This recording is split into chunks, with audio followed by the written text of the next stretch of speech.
Welcome to the Celebration of You. I'm your host, Holly Dowling. I'm thrilled to share with you incredible people from all over the world who are living and leading extraordinary lives.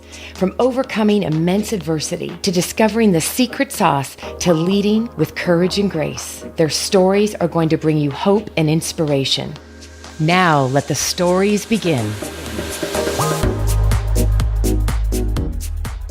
And I'm literally cannot wait. I am getting ready to introduce you to this amazing world of listeners out there. And I just like to pause and take a moment. It's April Appreciation Month. It's a month that's very special to me.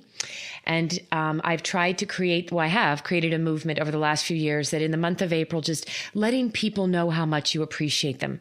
And I don't believe we do that enough. And so today, on my show, I want to first start by thanking all the listeners around the world. And whenever you choose to listen to this show and this particular episode, I want you to pause when it's over and don't rush off to doing something, whatever that next thing is. I'd like you to take 5 to 10 minutes and just quickly think about a few people that you could let them know how much they mean to you. Because the greatest gift we can give others is the opportunity to let them know they're appreciated. And the greatest gift you'll give yourself is the joy that will be returned to you. So to all the listeners, thank you today for the celebration of you, because I am so blessed and honored to get to introduce you to one of my newest soul sisters over the last few years, who I purposely love that this is working out, that I get to interview her in the month of April, because I appreciate who she is in this world, and wait till you hear what she's doing. So Shelmina Abji, I thank you for being here. Thank you, my love.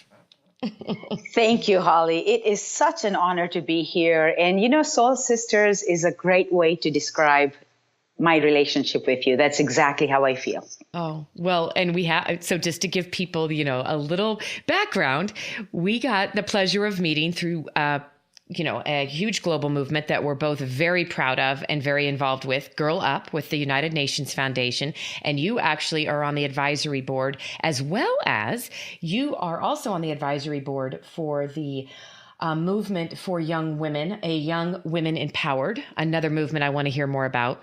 What I love, though, is we met 2 years ago, both speaking at the event for Girl Up. And the minute we met, and we were just talking about it, when you meet somebody and you see somebody and you kind of run to them like slow motion afterwards. So well said. Yes. And we just had this like immediate connection. And it's, yes. I guess what we could both say to everybody is that pay close attention to the energy of the people around you, because you will seek and find the energy that fills your soul. So tell us all about you, my love. Thank you. I will. And I want to just go back to the energy you said, because I really believe that people are sent into your life for a reason. There are no accidents. And so when you meet somebody, do pause. We are sometimes in such a rush. And oftentimes I wonder, why are we in such a rush? What is it that we're trying to accomplish? But we just seem to be in a rush these days. And we forget to notice the people around us sometimes and the blessings they bring into our lives. Mm-hmm. You were such an inspiration when I met you, when you spoke, the sincerity with which you spoke, the authenticity, the love, the compassion, the kindness. Your eyes shine with that kindness. And I was drawn to you. And of course, the next time we met, I felt the same way. So before I go into my story, Holly, I just want to thank you for who you are and what you do. Your mere presence inspires others because you are so authentic and you're so kind. Well, you've just got me to tears. So I want to thank you because this show is about celebrating you. And I just am sitting here going, I've got this smile and a little tear coming down going, thank you. Thank you for that. Thank you. That's all I'm going to say. Thank you. Thank you. And you should also celebrate yourself, because you are a gift to humankind. Everyone that crosses your path, everyone that interacts with you, leaves that interaction feeling better about themselves. Oh, my dear. And for every word you just said was exactly my feelings towards you, the smile, your electricity, your magnetic, this gorgeousness that just stood up there. And then you came off the stage and we went running to each other across these people, right? Like, we have to know each other. And then I find out, talk about, okay, so 3 words that I'm going to tell you define you: humility, grace, and strength. Because when I got to know you and realized, oh my goodness, what hat you've been wearing, the roles you've worn, in the corporate arena, and then how you're serving and giving back, and then knowing your personal story, I'm like, this is what life is about. You've never taken any of it for granted. We were just talking before the recording, and I said, you make me a better person because you see the roses and not the weeds in life. And, I just want to thank you. And I want everybody to know I get to brag on you for a minute. So although we're going to talk about all the amazing stuff you're doing and all the global empowerment programs, what's really cool and what got me is because, all the work we both have done in the corporate arena, you were one of the highest ranking women as a VP of IBM. And what that role carried and what you did, and to this day, right? Like choosing to give back to the world. So I want to know, tell everybody a little bit about that, because that's had a lot to do with how you're serving and giving back now, right? Yes. Before I go into that, Holly, I think, we are all products of our choices. I didn't just wake up one day and become a senior executive at IBM.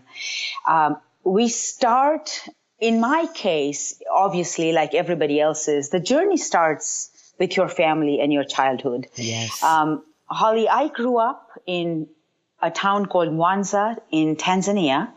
My story is one of an immigrant. It's one of hard work. It's one of overcoming challenges, but really being grateful for those challenges, because the challenges, whether I sought them or whether they were just sent to me. I love how you laughed as you said that, because you've had to face some. I know. Yes. They were really sent to me as a blessing. They were sent to me because I could sit here and talk to you about my life. They were sent to me because they were meant to make me all I was capable of becoming.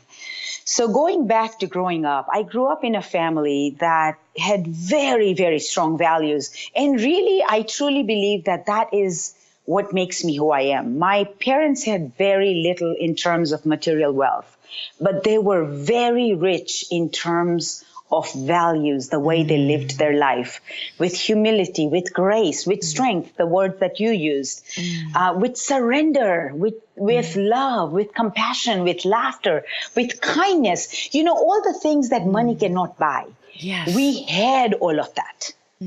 I grew up in a family like that. Now, no toys, no TV, no car, no phone, but that was okay. But somehow the universe had put this in my brain. Granted that I worked hard. In Tanzania, you used to have grading systems in school. So you came first, second, third, last in your class. And I used to work hard, and I am competitive, and I like to come first. And so I used to come first in my class. And I somehow wanted to go to college, but no one in my family had been to college. No one that I knew in that town had been to college. But somehow in my mind, I wanted to go to college. I had no idea why. I had no idea what I was going to study. But the universe had planted a seed in my mind when I was very young that you're going to go to college. Well, how did you? Okay, I have to ask you this. So having no exposure, right, to anything like that, how did you even know what college was? Yeah. Right? Yeah. In the past, if you would have asked me this question even 10 years ago, I would have told you, I don't know. But today I can tell you with certainty that the universe put that idea in my brain because it had a plan for me. I just didn't know it. And so of course, I have no idea. The town in which I grew up after 10th grade, there is no further education. And, the story of my life has been one of those where you just take the first step and then the next step will appear. You don't have to know the entire journey and how you're going to get to that destination, but just take the first step. And so in order for me to go to college, the first step was to go to 11th and 12th grade. And I love that it was like, okay, that's what you're going to do next. Yes. That's right. Right. Yeah. And so I really believe that sometimes we overwhelm ourselves when we look at the entire journey. But when we break it down into simple tasks, manageable tasks, and start tackling the task that's right in front of you, give it everything you've got, because when you're doing that, you are preparing yourself for the next task. And so lucky for me, again, this is the universe. I had an uncle, my mother's brother lived in the capital city of Tanzania called Dar es Salaam. And so I went and stayed with my uncle. You see, we had no money. If I had to pay to stay at somebody's house, it wouldn't have happened. But this plan was meant to unfold in a positive way. Yep. And so my uncle was there and I stayed at their house. And while I was at their house studying one night, his uncle was visiting from India and asked me, why do you study so hard? And I said, because I want to go to college.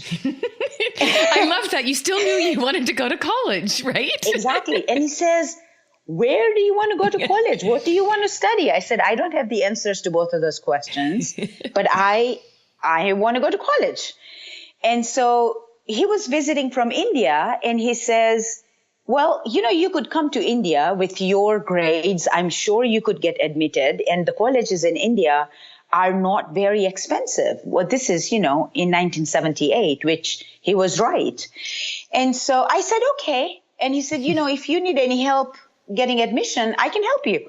I said, that's great. And so, Holly, I went to India. Wow. Didn't know how I was going to pay for my entire education. But I went, and it was inexpensive to start with. The thing is that I missed my parents so much, my family, that I would cry myself to sleep every night. And so many times the thought occurred to me, why am I doing this to myself? Nobody else I know has been to college.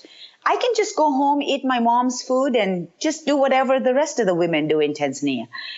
But again, this desire to go to college was so much stronger than any obstacle that was going to get in my way. And I started thinking of, no, Shelmina, this is a conversation that goes on in your brain. These are choices that you get to make because your mind has a debate on which direction you're going to go. And I would keep telling myself, yes, this is difficult, but you're so lucky. You get to do this. You get to go to college. You've always wanted to go to college, right? And so then I tell myself, right, I've always wanted to go to college and I can do this. So it was scary to be by myself in a new country. I didn't know too many people. There was no access to a phone. My parents didn't even own a phone. If something would have happened, I couldn't just have called them, or if I needed something, there was no phone. The only way of communication was writing a letter, which would get to them in 2 weeks. 2 years. No, but they would seem like that, right? It seemed like that, right? Yes. And so it's funny because, Eleanor Roosevelt has this quote, and I'm going to paraphrase, that when you have looked fear in its face and overcome it, you've got the next time. You have to build that confidence. Hey, the next time something fearful comes in my way, I can look at it and say, I've done this before. I've overcome fear. I can do this again. Yes. And so my life was building me up to face all the major challenges that were going to come my way. And it was preparing me. Unbeknownst to me, obviously, at that time, I'm this 18-year-old girl who just wants to go to college.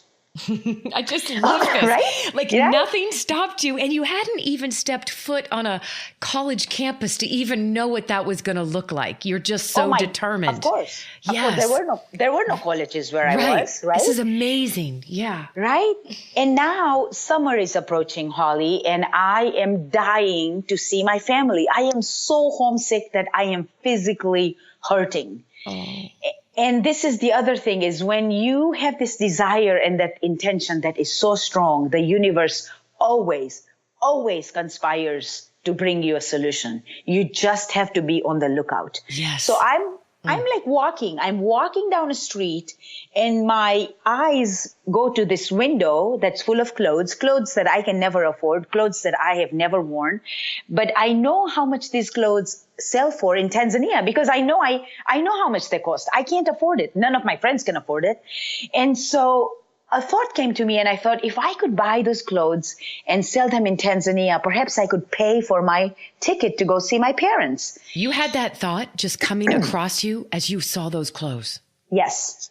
Wow. Yes. Wow. Okay. Yes. I'm just like in awe right now. Okay. Keep going. Yeah. I don't want to stop. Again, okay. it was the universe. It was bringing me a solution because I wanted a solution. So I borrowed some money, bought those clothes, went to Tanzania. Not only did it pay for my plane ticket, it paid for my next year's tuition and my residence. Yes. You started a business literally overnight just because you had that old saying, when there's a will, there's a way. Yeah. Right? Yeah. Oh. Yeah, you're exactly right. So now I get my degree, first class degree in mathematics. I have no idea what I'm going to do with it. I love this. Right? There was no plan. Right. I just wanted a degree. And I got a degree. I got a degree in mathematics. But what am I going to do with myself?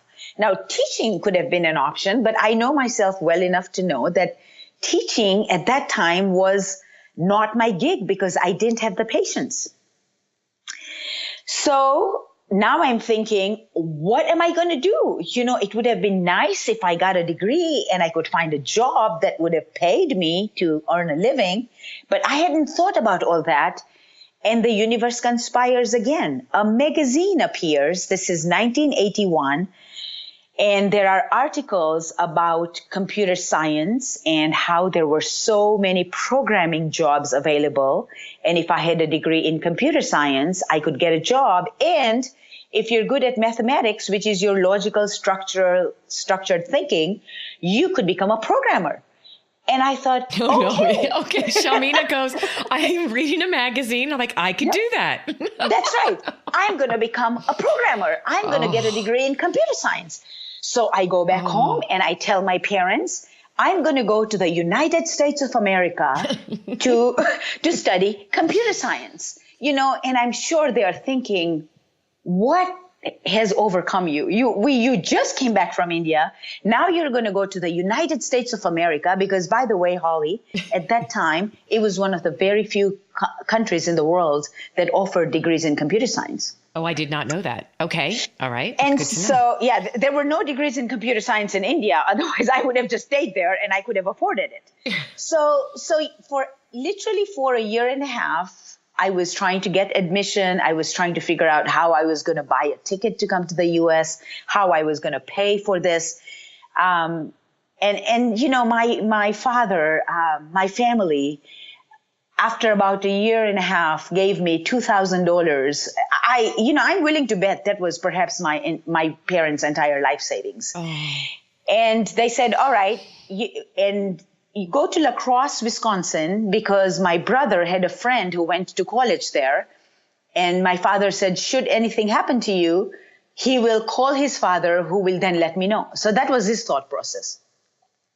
Shelmina has no idea what the weather in Wisconsin is. Oh boy. Oh boy. Oh no. And and it was just like, that's the reason you picked that school. Once again, the universe said, okay, because of this, this, and this, there you go. There you go.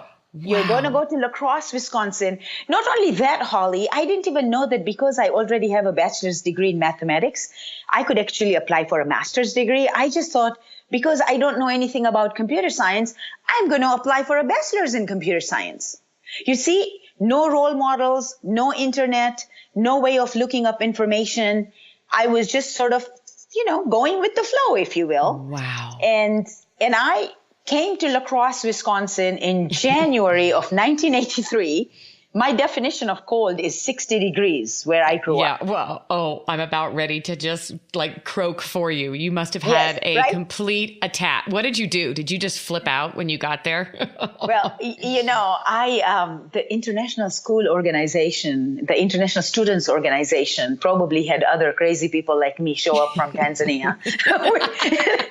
They brought gloves and coats and I tell you, literally, I couldn't have picked a better place. It was just the right size town for someone who has never been to the U.S. before, and the kindest, warmest people you are ever going to meet in your life. I mean, the warmth of the people make up for the cold weather.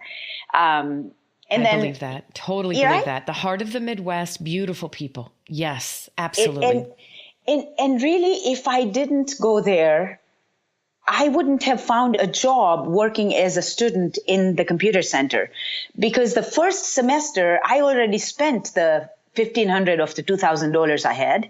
And then I learned that in the United States, as a foreign student, you could work on campus. Holly, that $3.30 an hour that I made at working in the computer center at the University of Wisconsin-La Crosse was the best money I made in my life. Oh, I can't even believe, you know what I'm loving? I did not know all of this about your story. I know bits and pieces, but I'm sitting here with the biggest smile knowing that every person listening to this is going, who said I can't do anything? You are the epitome of, and without even having seen what's on the other side, to go, no, you had no idea. You didn't even know. And yet you've continued to create and make it happen and manifest it. And that's why this energy, this magnetic way about you. Oh my gosh, I'm just in awe of you right now, Shelmina. I just think this is amazing.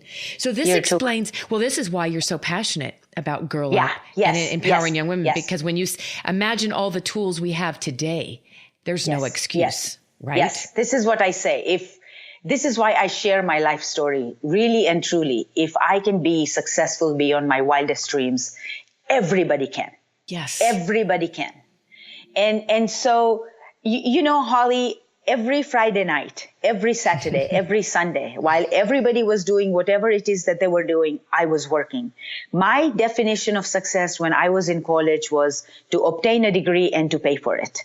If anything was not aligned to that definition of success, I would say no. I was not interested in anything other than these two things. Unbeknownst to me, I was learning how to prioritize. And that served me so well as I became, we'll go into my story. But all the learnings, right? In India, it was this perseverance, is this no obstacle can get in my way. In Wisconsin, it was understanding how to prioritize your time. When I would get called, so I was this person who was on call because I lived on campus. If anyone called in sick, if there was 2 feet of snow on the ground and somebody couldn't show up to work, within 10 minutes with my boots that were leaking, the snow would seep through it. It didn't matter. I would show up to work. Because then they gave me time and a half. I mean, that was like a mini lottery to me. Yes, it was, wasn't it? Right? That $3 turned into almost $5, right? Exactly, right. And after a semester, when they saw my diligence and I got a salary increase from $3.30 to $3.50, I thought, that's it. I had made it. I was rich. I love that you call it the mini lottery. Oh my God. Right? We laugh about this, Holly, but last September, my university recognized me as a distinguished alumni. And when I went back, it was, as you can imagine, it was highly emotional. And it just kind of brings back to where I started. I mean, I started before that, but it was the first money I earned, La Crosse, Wisconsin. See, this is why I was supposed to go to that university. Yep. A larger university, I wouldn't have had that. I don't know. I don't know, and I don't want to ask. What I'm trying to tell you is the universe has always had the perfect plan for me, which at that time I didn't know. But today I live a life completely free of anxiety, completely free of fear, because I know as long as I show up positively with the best of intentions, because I co-create this, the universe's plan is impeccable. And whatever it brings my way is going to be the perfect journey for me. Oh, and if that is not the ultimate cliche of what every human being is, still so many people, right? Even grown adults, not just even young children, but grown adults are still saying to themselves, I feel and know there's got to be something more, but they're so not tapped in to their soul and the universe and the highest calling. It's truly trusting, like we were talking about earlier, just trusting and be where you're supposed to be. I heard something in a meditation the other day that really got me. It's reminding me of it with you. Be here now. Yes, yes. Be here now. Yeah. And I unconditionally trust the universe intelligence, unconditionally. And I surrender to it completely. But I play my part. I must play my part. Yes. And my part is to show up every moment, to show up with the best of intentions, the best of thoughts, and act in the best way possible. Conscious choices all the time. And this is what you're giving back to so many. And I know it's more than just young women. It's young women, young men, it's, adults, because your career, I love that, just having the visual of you. I'm sorry, I'm still thinking about you and your boots that were leaking, and you going and going, but I get time and a half. So that's the mini lottery. That's like my favorite moment. It's like, I love it. And you're like, the phone would ring and you're like, how fast can I get there? Yes. And, yes. And so then you have this amazing career at IBM, which I'm sure there's not, just so people know, we're not saying every day is rosy and perfect. It has a lot to do with, my mantra, I choose joy. I choose to have the right attitude, even in the worst of days. But, so give us a quick snapshot of that career, because that really launched you in the corporate global arena, It did. It did. Before I joined IBM, by the way, because I was a foreign student, and this is the story of an immigrant, which I want your listeners to listen to. Sometimes you have limited choices. So when I first graduated from school, I was eligible to work for very few corporations. IBM would have not hired me right out of college, because at that time, I didn't have what's called a green card, permanent residency in the United States. Okay. However, I was very lucky, and I was hired by a startup company, which was a subsidiary of Control Data Corporation.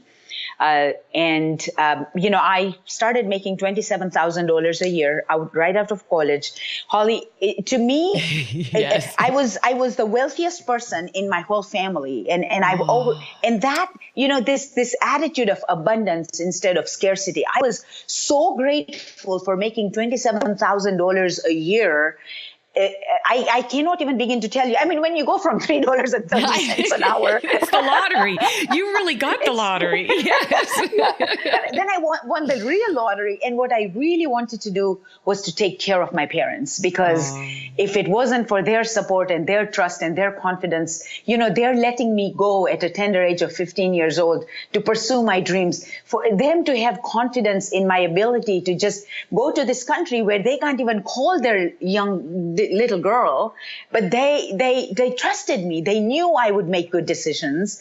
And so what I wanted to do, my number one thing, was to take care of my parents. And so that was my journey prior to IBM. 4.5 years later, that company shut down because they ran out of money. And by then I had my real lottery, which was my green card and the ability to live in this incredible country, which really provided me the platform to become all I could be. I have traveled the world over, and sometimes I know we get carried away with the noise in the media, but I want your listeners to really pause and be grateful, because we do live in the greatest country in the world. The platform this country affords us is not available anywhere else. And I'm not just saying this because I've read it. I'm saying this because I have traveled the world over. And you've lived it. Yes, and I've you've lived lived it. Yes. So let's not get distracted by the noise in the media, because this too shall pass, and it is distracting us from going to where we need to go. In 5 years, what is the hottest topic in media right now will not even matter. But if you give up your precious energy and your precious time listening to it, complaining about it, getting upset about it, you're taking it away from where you need to go. Yes. I feel like you're inspiring me. Can I just tell you that right now I'm having you as a guest on the show, and I'm sitting here selfishly going, I am ready to go change the world again. I needed an injection of inspiration. You are amazing. And you know what? Just being around you and just having the experience of seeing and knowing your passions and what you're doing, it all makes sense. It all makes sense why you're so passionate about giving back and really empowering and helping young people understand this gift and the privileges, and that's the opportunity to embrace it. Don't miss it. Oh my gosh. Yes. Oh my gosh. I'm just sitting here going, Yes. Oh my God, I don't want to end this. Okay. I have to ask you. So you have this amazing career, right? And you get to be in this wonderful company, corporate. Yes. And then you've had a few hiccups along the way. You were single with 2 children. Yep. Yes. Yeah. Yes. Not easy. We've both been there. Yep. Again, it's very interesting. When you are in that situation, it is not easy. It is not easy. It's difficult. But now when I look back, really those most difficult times of my life were the most transformative times of my life. They were the times of my life where I had to dig deep inside myself to really figure out what I was capable of. If it wasn't for those times, I would not be on this interview today. I would not be the person I am today. All these difficult times were truly a gift so I could become who I was capable of. Both in corporate America as well as in my personal life. When I became single, I do wish I would have got over it sooner. You're so cute. Oh my God. You dug deep though. You were like, and you had to deal with something that a lot of people don't really have to deal with. So let's face it, you came out like a shining princess or queen, I believe. I'm in awe of you, my love. Yeah. And I will humbly agree with you, because I tell you, those were the trying moments of my life. It's like they say, the fiercest fire makes the finest gold, or something like that. Yes. It was difficult, Holly. At that time, I was a first-line sales manager at IBM. I was running a $120 million business for IBM. I had 10 people reporting to me. And at that time, my ex-husband was a 50% partner in raising my children, in maintaining our household, in everything. And he is and was a really good guy. Things that I don't want to discuss happened in a very short period of time. And so my life as I knew it crumbled in a matter of days. Yeah. And when it did, it crumbled me. I wasn't expecting it. I wasn't ready for it. My ego took over, and I would say, how could he do this to me? And me. Until I said, you know what? I can't change this. This has happened. Mm-hmm. I have to accept it. And I can be angry, I can be resentful, I can be revengeful, or I can take the high road, and I can make the most of what has been given to me. And I need to be there for my children. I have to be strong. Mm-hmm. I don't want to make it sound like this happened overnight. My daughter sometimes still reminds me that a busy mom was better than an angry mom. Ooh, wait, that's a really profound statement, Shelmina. Yes. Ooh, that was good. I needed to hear that. That was good. Yeah. And I was angry. And I was angry with what had happened to me. I was just angry. And when you are angry, what you don't realize is you give out what you own. Mm-hmm. And so then you can't be angry at work. So you come home and then you will be angry at the smallest thing your loved ones do. And that's the last thing you want to do. Exactly. I know. And I've Right? been there. You're right. The last Right? people you want to hurt, especially when you're Yeah. single with these beautiful children. But who are we Yes. taking it out on? We're short. We're Yeah. snippy. We're taking it out on them. Yep. Exactly. And so the other thing I urge your readers to understand is we can only give away what we own. So if you want to give away happiness, you better learn to be happy yourself first. If you want to give away success, you better learn how to be successful first. And so when I was an angry young woman, I was young at the time, 37 years old, unbeknownst to me, the thing is sometimes we are not even conscious of what we are bringing to the table. We bring to the table how we are feeling. Yes. And we need to become conscious and aware of it every moment. How am I feeling? Because the way I'm feeling is what I'm going to project. And so if you're not feeling confident, for example, then you're going to come across that way. So if you're preparing for an interview, or if you're going to be in this high-powered meeting, you better check in with yourself. How are you feeling? Are you feeling the way you should be feeling? If not, change it, because it's a game of a mind. You just change it in your mind and you change it. It's like a ripple effect. I always say it's like the penny and the pebble in the pond, because the energy and how you are showing up, whether you realize it or not, is impacting everyone around you. Yes. So and ourselves, but it's like toxins, right? I always say, and my big thing is, and it took me a long time to figure this one out, but when I did, is I became very aware of the emotional vampires in my life. Yes. Yes. And especially if you're a high energy, magnetic person like you and I are, people are drawn to us, but many times they're drawn because they suck the life out of us to fill themselves up. And then what are we left with? An overdrawn bank account. We're depleted. So what you just said is so important. If you want to be a beacon of happiness and give joy to the world, you've got to choose it. And you've got to be really selective in what you pull into your world. Yes. And don't feel guilty about picking and choosing how and who you spend your time with, because it can lift us up or deplete us, right? Yes, you are so right. It's about becoming conscious. Yes. And then it's a shift in mindset.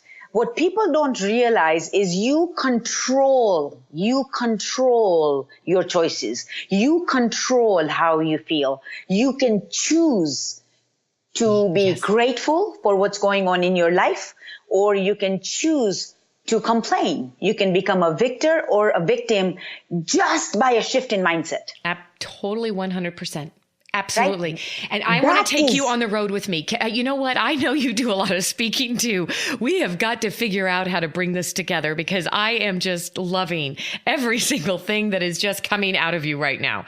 I would love it. I'd be honored, because when I talk about empowerment, this is the power I want our women to have, to know that they have it. It is the power to choose. It's the power to choose how you show up.